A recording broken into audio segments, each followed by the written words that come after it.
Bismillahirrahmanirrahim. Assalamualaikum warahmatullahi wabarakatuh. Selamat malam semuanya. Puji syukur marilah kita panjatkan kehadirat Tuhan Yang Maha Esa, karena atas berkat rahmat dan karunia-Nya kita dapat berkumpul pada malam hari ini, meskipun terkendala akan jarak. Terima kasih juga kepada Bapak Dr. Wilman San Marino, SEMM CFP, yang sudah memberikan kesempatan kepada kami untuk mempresentasikan hasil analisis rekomendasi saham sektor industri. Dan terima kasih juga kepada teman-teman yang sudah hadir pada malam hari ini dan menyempatkan waktunya. Kami dari kelompok 3 yang tadi akan membahas tentang studi kasus analisis rekomendasi saham sektor industri dengan saya, Fatia Rahmanita, sebagai moderator sekaligus pemateri, dan juga ada rekan-rekan saya, di mana ada Tiara Lestari Tambunan, Levira Nurmalia, dan Zelda Marija Nurfadilah, yang akan juga mempresentasikan materi. Oke, terima kasih kepada moderator yang telah memberikan kesempatannya. Di sini saya akan menjelaskan latar belakang pasar modal memiliki peran penting dalam perekonomian Indonesia sebagai sarana penghimpunan dana dan investasi. Perkembangan Bursa Efek Indonesia (BEI) yang ditandai dengan meningkatnya jumlah rekrutmen dan investasi. Baik, di sini saya akan menjelaskan mengenai mekanisme perdagangan saham. Nah, yang pertama, investor memberikan order kepada anggota bursa. Nah, proses perdagangan saham dimulai ketika investor menyampaikan perintah beli atau jual saham kepada anggota bursa atau perusahaan sekuritas. Perusahaan sekuritas bertindak sebagai perantara yang mewakili investor dalam melakukan transaksi di pasar modal.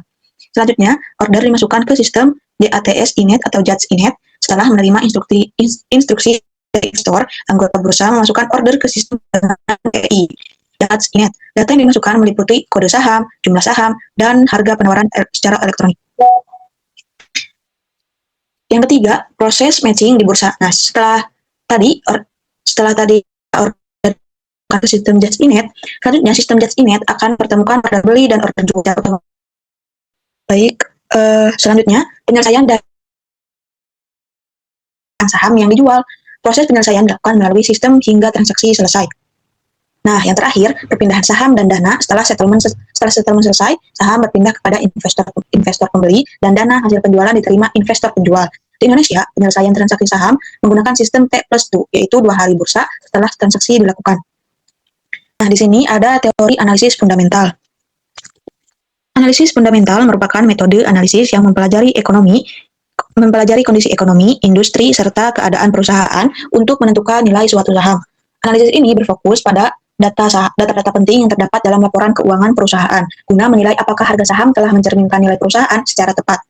Selanjutnya ada top-down analisis. Top-down analisis adalah pendekatan investasi yang dimulai dari analisis ekonomi makro, dilanjutkan ke analisis industri, dan terakhir di analisis perusahaan. Selanjutnya, pengertian analisis teknikal. Analisis teknikal merupakan metode analisis yang dilakukan dengan mengamati pergerakan saham dari waktu ke waktu. Perubahan harga tersebut dapat diamati setiap detik maupun setiap hari dalam periode tertentu dan biasanya disajikan dalam bentuk grafik atau diagram. Kemudian, asumsi dasar analisis teknikal menurut teori Dow yaitu 1. Market price discount everything, atau harga saham dianggap telah mencerminkan seluruh informasi yang ada di pasar seperti kondisi perusahaan, berita, isu, maupun faktor lainnya. Yang kedua, market has 3 movements. Pergerakan harga saham terbagi menjadi 3 tren, yaitu 1. Primary trend atau tren jangka panjang, 2. Secondary trend atau tren jangka menengah, yang terakhir minor trend atau tren jangka pendek. Kemudian yang ketiga, trends are confirmed by by volume. Perubahan harga saham biasanya diikuti oleh perubahan volume perdagangan. Volume transaksi digunakan untuk memperkuat arah tren pasar. Kemudian yang terakhir adalah trends exit until definitive signal proof that they have ended. Ada konsep trend, support, dan resistance. Nah, analisis tren ini merupakan salah satu pendekatan dalam analisis teknikal yang digunakan untuk mengidentifikasi arah pergerakan harga suatu aset berdasarkan data historis yang terjadi di pasar. Kemudian, konsep support merupakan salah satu konsep penting dalam analisis teknikal yang menunjukkan level harga tertentu ketika penurunan harga mulai tertahan akibat meningkatnya minat beli investor. Selanjutnya, konsep resisten merupakan salah satu konsep dalam analisis teknikal yang menunjukkan suatu level harga tertentu ketika kenaikan harga mulai mengalami hambatan. Di sini ada indikator teknikal yang akan dijelaskan oleh Zelda. Baik, terima kasih kepada moderator atas kesempatannya. Baik, jadi indikator teknikal itu ada 5. Yang pertama ada moving average atau MA. Moving average ini adalah indikator berupa garis rata-rata harga saham dalam periode tertentu. Nah, indikator ini digunakan untuk melihat arah tren saham. Nah, seperti misalnya MA naik menunjukkan tren bullish, MA turun menunjukkan tren bearish gitu. Sinyal beli muncul ketika harga berada di atas rata-rata harga periode tertentu. Lalu yang kedua ada Relative Strength Index atau RSI. RSI ini merupakan indikator momentum dengan skala 0 sampai 100 yang digunakan untuk melihat kondisi overbought atau oversold. Nah, indikatornya itu kalau RSI di atas 70 itu artinya kondisi sedang overbought. Kalau RSI di bawah 30 berarti sedang oversold. Lalu yang ketiga ada Moving Average Convergence Divergence atau MACD, di mana indikator ini digunakan untuk melihat hubungan antara dua eksponensial moving average. Biasanya ini tuh sekitar 12 dan 16. Nah, sinyal beli ini terjadi saat garis MACD ini menembus ke atas garis 0, dan sinyal jual terjadi saat garis MACD ini menembus ke bawah garis 0. Lalu yang keempat ada Stochastic Oscillator. Indikator ini digunakan untuk membandingkan harga saat ini dengan harga tertinggi dan terendah pada periode tertentu. Nah, jika nilai indikator ini di atas 80 artinya overbought, dan apabila di bawah 20 artinya oversold. Lalu yang terakhir ada Parabolic Stop and Reverse atau PSHR, di mana indikator ini digunakan untuk melihat arah tren dan kemungkinan perbalikan tren. Biasanya indikator ini berbentuk titik-titik pada garis harga. Kalau titik di bawah harga itu berarti tren naik, dan kalau titik-titik di atas harga itu artinya trennya sedang turun. Karena Patia terkendala oleh sinyal, maka materi selanjutnya akan dipaparkan oleh saya. Materi selanjutnya adalah profil perusahaan. Yang pertama itu PT Unilever Indonesia Tbk.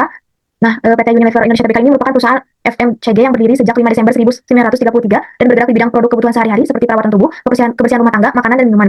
Perusahaan ini memiliki berbagai merek terkenal seperti Rinsol, Lifebuoy, Pepsodent, Dove, dan Royco. Saham Unilever ini tercatat di Bursa Efek Indonesia dan dikenal sebagai saham defensif karena produknya tetap dibutuhkan masyarakat serta rutin membagikan dividen meskipun beberapa tahun terakhir mengalami persaingan bisnis yang semakin ketat. Kemudian yang kedua ada PT Astra International Tbk yang merupakan salah satu perusahaan pabrik terbesar di Indonesia yang berdiri di Jakarta pada tahun 1957 dengan nama Astra International. Perusahaan ini resmi menjadi PT Astra Indonesia International Tbk pada tahun 1990 setelah mencatatkan sahamnya di Bursa Efek Indonesia dengan kode ASII. Astra ini memiliki bisnis yang terdiversifikasi di berbagai sektor seperti otomotif, jasa keuangan, alat berat, pertambangan, agribisnis, infrastruktur, teknologi informasi, dan properti. Selain mengembangkan bisnis, Astra juga menerapkan filosofi catur dharma sebagai pedoman dalam menjalankan perusahaan.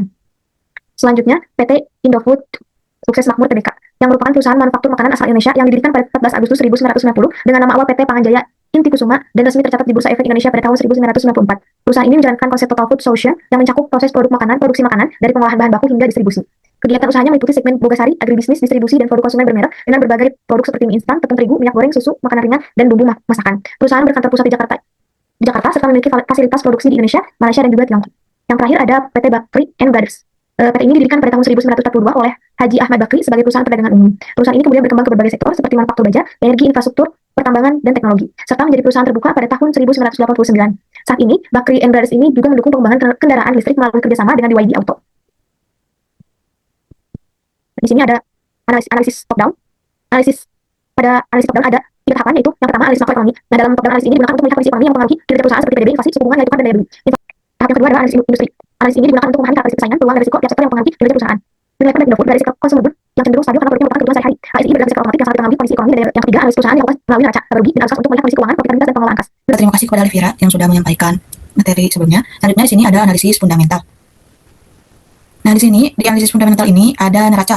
Berdasarkan hasil analisis neraca tahun 2025, setiap perusahaan memiliki kondisi keuangan yang berbeda. PT Bakri and Brothers Tbk atau BNBR memiliki aset tidak lancar paling besar, yaitu 81,3%, yang menunjukkan bahwa sebagian besar dana perusahaan digunakan untuk aset investasi jangka panjang.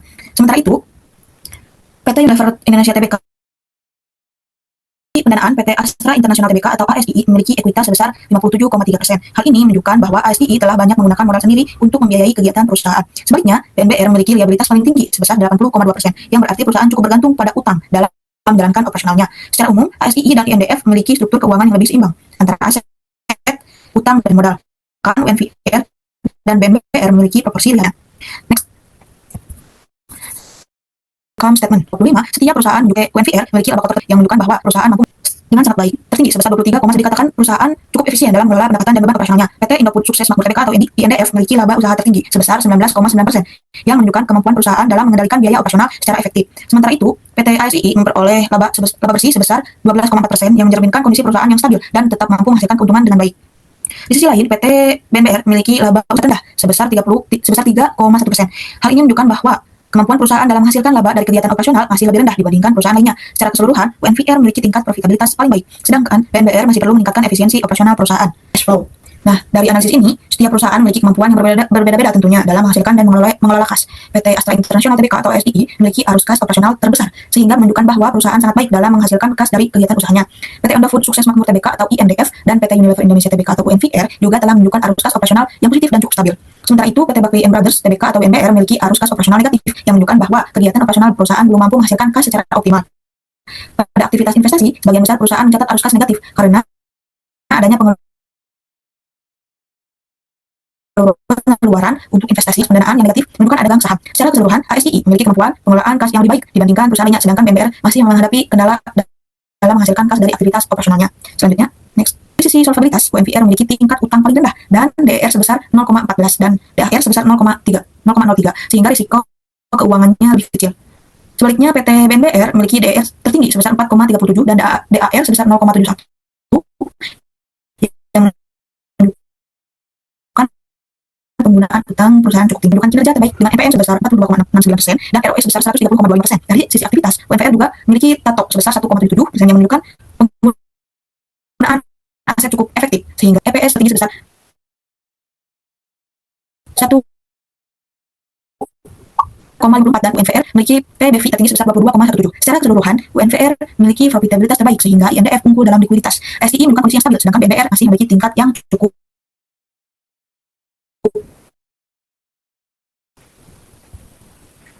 Nah, selanjutnya ada penilaian intrinsic value. Nah, dari nilai terlihat adanya perbedaan valuasi pada masing-masing perusahaan. Misalkan PT Indofood memiliki BR paling rendah sebesar 5,49 kali, yang menunjukkan bahwa harga saham perusahaan relatif murah dibanding INDF, cenderung under value dan cukup menarik untuk investasi. PT Unilever memiliki PS sebesar 7,97 kali, sedangkan PT Astra sebesar 7,35 kali. Nilai tersebut menunjukkan bahwa harga perusahaan masih tergolong wajar atau fairly valued, dibandingkan kemampuan perusahaan dalam menghasilkan laba. Sementara itu, PT BNBR memiliki PER tertinggi sebesar 67,57 kali. Hal ini menunjukkan bahwa harga saham perusahaan jauh lebih tinggi dibandingkan laba yang dihasilkan, sehingga saham BNBR cenderung berada pada kondisi overvalue. Secara keseluruhan, INDF memiliki valuasi yang lebih menarik, sedangkan BNBR memiliki valuasi paling tinggi dibandingkan perusahaan lainnya. Nah, mungkin waktu dan tempat dipersilakan. Baik, selanjutnya analisis teknikal pada PT Unilever Indonesia Tbk atau UNVR. Nah, saham PT Unilever Indonesia Tbk atau UNVR ini selama tahun 2025 cenderung bergerak sideways dengan kecenderungan bullish pada akhir periode. Harga sempat turun di awal tahun hingga kisaran 1000 sampai 1100, kemudian mulai menguat pada pertengahan tahun dan mencapai 2700 sampai 2800 pada Oktober sampai November. Area support berada di kisaran 1700 sampai 1800, sedangkan resistance berada di area 2700 sampai 2800. Secara teknikal, UNVR ini menunjukkan kondisi yang mulai membaik, namun momentum kenaikannya mulai melemah. MA20-nya sempat berada di atas MA50 yang menunjukkan sinyal bullish. RSI berada di level netral 48,9 dan MACD mulai melemah. Volume perdagangan juga menurun di akhir periode, sehingga pasar masih menunggu arah pergerakan berikutnya. Sinyal saham UNVR ini cenderung menunjukkan sinyal hold karena harga masih berada di area support dan belum berhasil menembus resistance. Kemudian, analisis teknikal pada PT Astra International Tbk atau ASI. Saham PT Astra International Tbk atau ASI ini menunjukkan tren naik yang cukup stabil selama pertengahan hingga akhir tahun 2025. Harga bergerak dari kisaran 4.500 sampai 5.000 hingga mencapai 5.750 rupiah sampai 6.500. Support berada di area 5.750 dan 5.400, sedangkan resistance berada di kisaran 6.600 sampai 6.800. Saham ASI ini memiliki kondisi teknikal yang paling stabil dibandingkan emiten lain. MA20 masih berada di atas MA50 yang menunjukkan tren bullish masih bertahan. RSI berada pada level netral 49,3 dan MACD mulai menunjukkan pelemahan momentum, namun belum menunjukkan sinyal bearish yang kuat. Volume perdagangan juga sempat meningkat saat harga naik. ASI ini menunjukkan sinyal hold atau wait and see, tetapi masih memiliki peluang penguatan apabila mampu menembus resisten dengan volume perdagangan yang meningkat. Baik, terima kasih kepada moderator. Baik, di sini saya akan menjelaskan analisis teknikal untuk emiten Indofood Sukses Makmur atau INDF. Saham PT Indofood Sukses Makmur Tbk ini menunjukkan pergerakan yang fluktuatif dan cenderung downtrend pada akhir tahun 2025 ini. Nah, setelah sempat mencapai sekitar 8.400 sampai 8.500 rupiah di pertengahan tahun, harga mulai turun secara bertahap hingga mendekati support yaitu 6.700 sampai 6.800 rupiah. Nah, resisten terdekat berada pada kisaran 7.100 sampai 7.200 rupiah. Nah, secara teknikal INDF ini masih berada dalam tekanan bearish, di mana MA20-nya berada di bawah MA50 yang menunjukkan tren pelemahan masih berlangsung. Nah, RSI juga berada di level 39,7 sehingga mendekati oversold, sedangkan MACD-nya masih berada di area negatif dan volume perdagangan juga meningkat saat harga turun yang menunjukkan tekanan jual masih cukup kuat. Nah, untuk sinyal saham dari INDF ini menunjukkan sinyal hold atau wait and see karena belum ada konfirmasi pembalik tren yang kuat. Boleh di next? Selanjutnya ada PT Bakri Brothers atau BNBR. Nah, untuk saham ini menunjukkan perubahan tren yang cukup signifikan pada akhir tahun 2025. Setelah bergerak sideways pada awal tahun, harga mulai naik tajam dan membentuk pola bullish. Nah, support berada di kisaran Rp80, sedangkan resistance berada pada area Rp1.015. Nah, BNBR juga memiliki momentum kenaikan yang paling kuat dibandingkan emiten lainnya, di mana MA20-nya berada di atas MA50 yang menunjukkan tren bullish. MACD masih positif dan volume perdagangan meningkat signifikan saat harga naik. Namun, RSI ini berada di level 85,9 yang menunjukkan kondisi overbought, sehingga risiko koreksi harga cukup tinggi. Nah, untuk sinyal sahamnya, BNBR ini menunjukkan sinyal hold atau buy with caution. Karena trennya masih kuat, tetapi investor perlu berhati-hati terhadap potensi koreksi jangka pendek akibat kondisi overbought. Baik, saya kembalikan lagi kepada moderator. Di sini ada perbandingan analisis fundamental. Berdasarkan hasil analisis fundamental, PT Astra International Tbk atau ASII memiliki kondisi fundamental yang paling baik karena menunjukkan kinerja keuangan yang stabil, profitabilitas yang baik, serta nilai intrinsik yang lebih tinggi dibandingkan harga pasar sebesar Rp5.750. Selanjutnya ada PT Unilever Indonesia Tbk atau NVR dan PT Indofood Sukses Makmur Tbk atau INDF juga memiliki fundamental yang cukup baik dan stabil. NVR unggul dalam kemampuan menghasilkan laba, sedangkan INDF memiliki kondisi keuangan yang cukup kuat dengan harga pasar. Baik, saya akan melanjutkan ya membahas mengenai perbandingan analisis teknikal. Nah, dilihat di sini berdasarkan hasil ini, setiap saham itu menunjukkan kondisi pergerakan yang berbeda. Di mana yang pertama, saham PT Unilever Indonesia Tbk atau NVR ini masih bergerak sideways dengan kecenderungan menguat, tetapi momentum kenaikannya mulai melemah. Hal ini terlihat dari RSI 48,9 yang masih netral dan MACD-nya yang mulai melambat. Lalu juga volume perdagangan juga menurun sehingga kenaikan harganya belum terlalu kuat. Lalu ada PT Astra International Tbk atau ASII yang menunjukkan kondisi teknikal yang stabil, di mana MA20-nya masih berada di atas MA50 yang menandakan tren masih bullish. Sedangkan RSI-nya itu 49,3 yang menunjukkan kondisi pasar yang netral. Namun MACD-nya mulai melemah sehingga pasar berpotensi masuk fase konsolidasi. Nah, sementara itu untuk PT Indofood Sukses Makmur Tbk atau INDF itu cenderung berada dalam tren menurun, di mana MA20-nya berada di bawah MA50 dan RSI-nya 39,7 yang mendekati area oversold. Selain itu, MACD-nya yang masih negatif menunjukkan tekanan jual yang masih cukup kuat. Nah, berbeda dengan saham-saham yang lainnya, PT Baku Brothers Tbk ini menunjukkan momentum kenaikan yang paling kuat, di mana MA20-nya berada di atas MA50, lalu volume perdagangan yang meningkat dan MACD-nya masih positif. Namun, RSI sebesar 85,9 itu menunjukkan kondisi overbought, sehingga risiko koreksi harganya juga cukup tinggi. Nah, secara keseluruhan, BNBR ini memiliki momentum kenaikan yang paling kuat, tetapi risikonya tinggi. Dan ASI ini cenderung paling stabil, sedangkan UNVR dan INDF itu masih perlu konfirmasi arah tren sebelum menjadi pilihan investasi utama. Baik, saya kembalikan lagi kepada moderator. Baik, selanjutnya di sini saya akan menjelaskan resiko dan return. Yang pertama ada PT Unilever, tingkat resikonya itu rendah ke sedang, potensi returnnya ada yaitu sedang. Dasar penilaiannya fundamental cukup stabil, namun tren teknikal masih cenderung sideways sehingga pertumbuhan harga relatif terbatas. Yang kedua ada Astra International, tingkat resikonya ada di sedang, potensi returnnya tinggi. Dasar penilaiannya fundamental kuat, tren teknik stabil dan memiliki prospek pertumbuhan yang baik. Yang ketiga ada PT Indofood, tingkat resikonya ada di sedang, potensi returnnya ada di sedang. Dasar penilaiannya ada fundamental cukup stabil, tetapi tren teknikal masih menunjukkan kecenderungan downward trend. Yang terakhir ada Bakery and Brothers, di tingkat risikonya tinggi, potensi returnnya juga tinggi. Dasar penilaiannya ada momentum teknikal sangat kuat, namun kualitas tinggi dan kondisi overbought meningkat risiko. Oke, di sini saya akan menjelaskan kesimpulan dan rekomendasi. Berdasarkan analisis fundamental, teknikal, serta risiko dan return, PT Astra International Tbk atau ASII menjadi saham yang paling direkomendasikan. ASII memiliki fundamental yang kuat, kondisi teknikal yang stabil dengan tren bullish, serta risiko yang relatif lebih terstruktur. BNBR memiliki potensi return tinggi, namun risikonya besar. Sementara UNVR dan INDF tergolong stabil, tetapi belum menunjukkan sinyal teknikal yang kuat. Dengan demikian, ASII merupakan pilihan investasi terbaik karena paling seimbang antara risiko dan return. Terima kasih, saya kembalikan lagi ke moderator.